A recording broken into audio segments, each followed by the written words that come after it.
after namin at inayos namin ang hobby ko, ayan na, gumana na. Ang sira is yung yung sensor. Kami lang nag-ayos, guys. Yan, ang galing. Naka-save kami. Ayan. Ito yung kabuuan. So, ito yung continuation sana natin, guys. Yung sa pag-change ng filter. After how many days, hindi siya umandar. Eh, ngayon, nais namin ang hobby ko. Ayan na, umandar na. Wow! Okay. Guys, binibalik na namin isa-isa yung dahil ino-on namin kanina, hindi siya mag-on. Nag-try siyang magsindi pero namamatay. So, yun. Kuha rin namin yung kung anong problema. Natin ulit dito. Guys, yan yung fan niya, umiikot. Tapos ito naman yung pag manda na siya, ayan na, manda na siya. Pag nag-ano na siya sa gas, nag-start na siya, ayan, umandar. Kanina guys, nag-start siya pero hindi ito umandar, itong para sa gas. Alright, mission accomplished. Okay guys, nilagay ko na naman sa on siya para mag-automatic start na siya pag bumaba na yung temperature. Ayan. Hindi na namin i-on, automatic na yan siya. So, ito naman yung labasan ng hangin niya.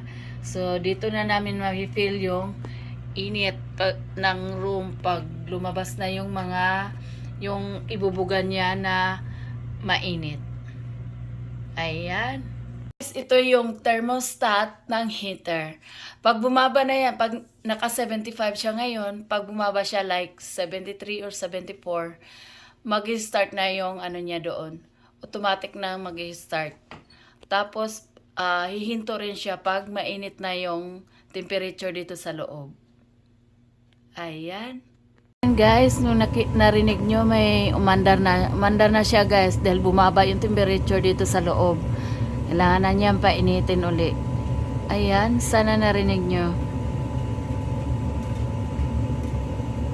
Buong niya guys, ito yung buong furnace niya. Ayan, dito. Pakita ko sa inyo kung paano niya ibubuga yung para siya electric fan guys, ito. Pakita ko lang sa inyo. Napapansin nyo na parang may dyan sa kortina, lumabas siya dito. Ito yung dito siya lumabas. Kasi umandar yung furnace doon. Ayan o. Mainit ang ibinubugan niya dyan. Ayan. Sana ay maliwanagan kayo. Yan na yung nag-start na siya, automatic start na siya dahil bumaba yung temperature dito sa loob.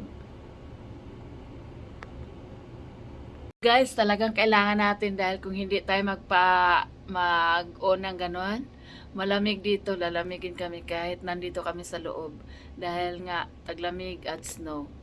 Alright. Guys, at least nakita nyo na yung kung paano bumuga yung hangin dito sa floor. Ayan, at kailangan talaga na ma-on siya kasi lalamigin kami kahit nasa loob. Ayan, at yan din ang dahilan kung bakit karamihan na bahay dito is made of wood. Ayan, thank you for watching. See you in my next vlog. Bye-bye. Lagi natin tatandaan na habang may buhay, may pag-asa. See you, bye-bye, and God bless. See you.